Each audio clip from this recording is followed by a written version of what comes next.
va dans le bon sens, c'est qu'il y a des réseaux sociaux maintenant qu'il n'y avait pas avant. Et donc chaque citoyen peut devenir un journaliste. Et il peut aussi alerter un journaliste. Donc il faut que les citoyens s'informent eux-mêmes. Donc il y a un travail d'information des citoyens, mais ils n'ont peut-être pas toujours le temps. Et puis il faut qu'ils fassent le buzz, il faut faire le buzz, faire le buzz, faire le buzz.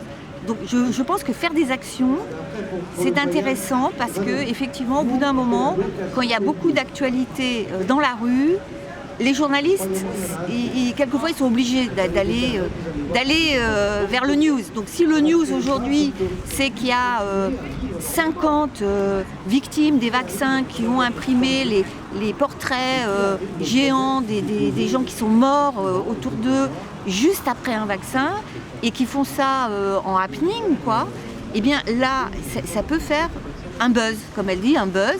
Et à ce moment-là, quelquefois, à un moment donné, les médias ils sont obligés d'aller s'en occuper et d'en parler quand il y a beaucoup de bruit autour d'une chose. Donc après, il faut que ce soit relayé sur les réseaux sociaux.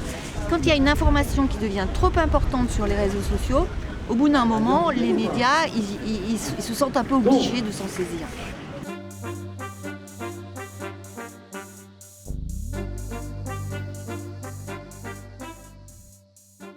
D'abord, comment je me suis impliquée. Depuis que je ne suis plus dans un média mainstream, je me suis dit, qu'est-ce que je peux faire de mieux?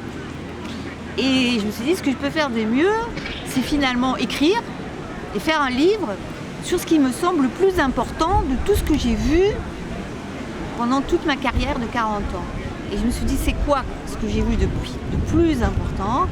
Et ce que j'ai vu de plus important, c'est la pollution chimique de tous les organismes et de tout l'environnement. Ça, c'est ce qui dépasse tout, c'est la chimie. Donc, j'ai traité les affaires du climat. J'ai même été la première en télévision à parler du climat.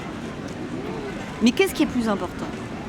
Est-ce que c'est le climat ou est-ce que c'est la pollution chimique qui détruit les organismes maintenant? Alors maintenant, le climat, c'est le réchauffement climatique. On dit oui, j'ai fait moi-même des reportages dessus, donc je sais ce que j'ai dit. J'ai dit oui, alors le réchauffement climatique, dans X années, il y aura 1 degré plus ou 2 degrés de plus. Bon, qu'est-ce qui se passe? Okay. Est-ce que c'est plus grave que les milliers de cancers qu'il y a maintenant? Pas dans quelques années, maintenant. Est-ce que c'est plus grave que les microplastiques qui se trouvent dans tous les organismes et qui perturbent la reproduction, qui perturbent la sexualité? Est-ce que c'est plus grave le climat que ça? Non. Est-ce que vous en entendez beaucoup parler? Non. Mais c'est beaucoup plus important. Parce que les industries chimiques sont aussi celles qui fabriquent les vaccins.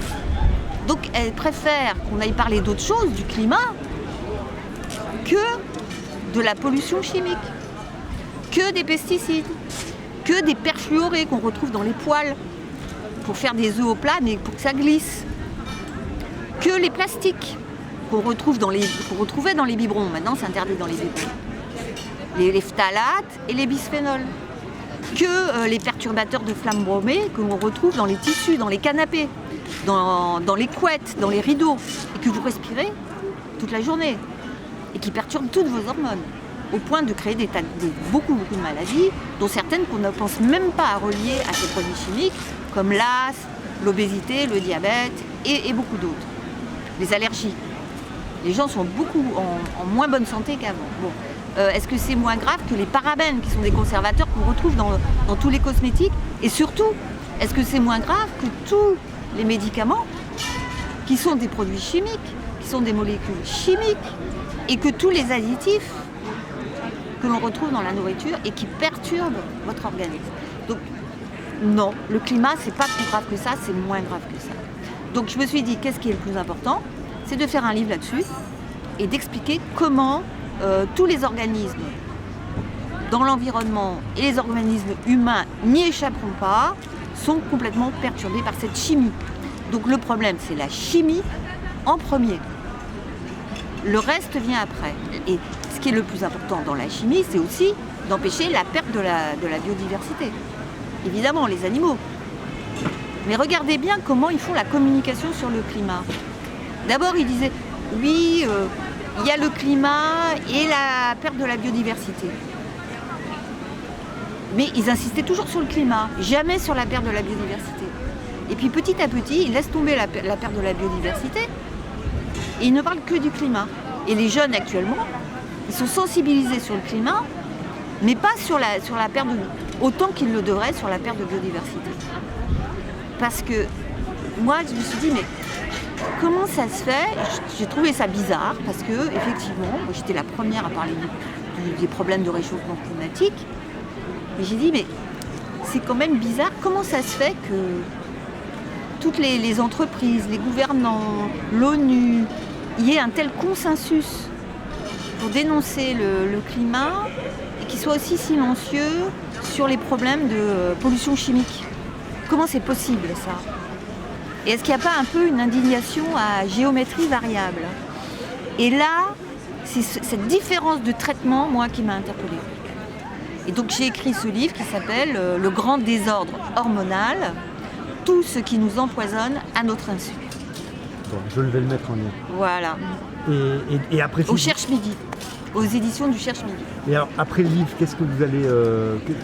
Est-ce que vous avez un projet maintenant, justement dans ce sens d'aller... De faire quelque chose pour lutter contre un peu tous les problèmes qui vont...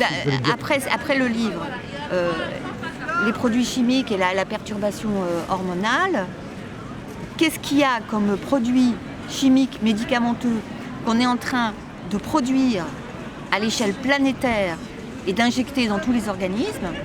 Le vaccin à ARN messager. Donc, eh bien oui, c'est une contamination. C'est une pollution chimique. Donc moi je le prends comme tel.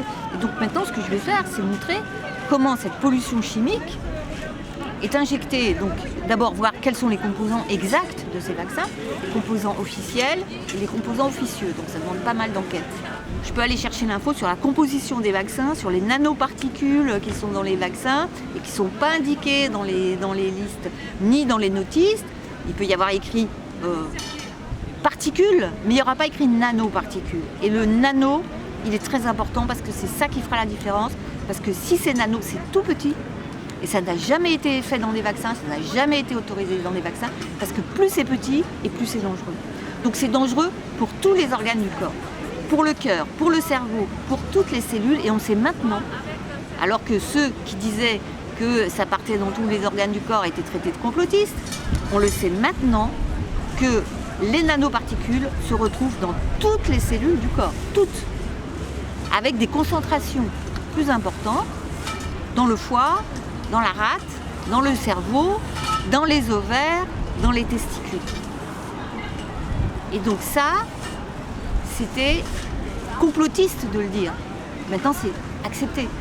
Je précise, parce que moi, à un moment, on me demandait les preuves il y a déjà un an pour le faire. Vous savez comment je le montrais? Dans les rapports de l'EMA qui a autorisé les vaccins. Les rapports même de l'EMA le disent. Exactement. Donc, vous voyez, l'EMA, donc l'European Medical Agency, pour les gens qui nous entendent, voilà. C'est bon. Et ensuite, comment ces nanoparticules chimiques se répandent dans les organismes, mais après, ils sont aussi éliminés par les reins. Donc après, il y a encore des nanoparticules qui se retrouvent dans les eaux des égouts, d'abord dans les toilettes, après dans les eaux des égouts, après dans les rivières. Donc là, ça va perturber tous les animaux. Donc tous les animaux vont aussi avoir des nanoparticules. Hein. Et après, l'eau des rivières, quelquefois, elle sert à l'eau de boisson après filtration. Donc la filtration, elle n'arrive pas en général à enlever toutes les nanoparticules. Donc ces nanoparticules des vaccins, est-ce qu'elles vont se retrouver dans l'eau de boisson? Je pose la question, je ne dis pas oui c'est comme ça, c'est comme ça, c'est comme ça. Mais à partir du moment où vous injectez des nanoparticules, c'est très grave des nanoparticules, les nanoparticules elles vont aller partout. Et une fois qu'elles seront dans la nature, pour aller les récupérer, ça va être autre chose.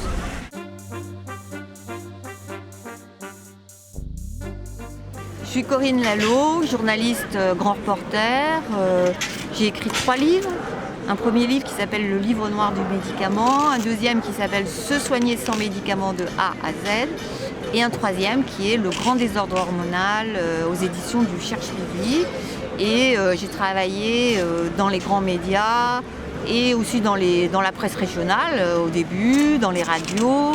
J'ai travaillé également quelques papiers pour Le Monde et puis après pour la télévision, à FR3 à l'époque, TV5 Monde et TF1.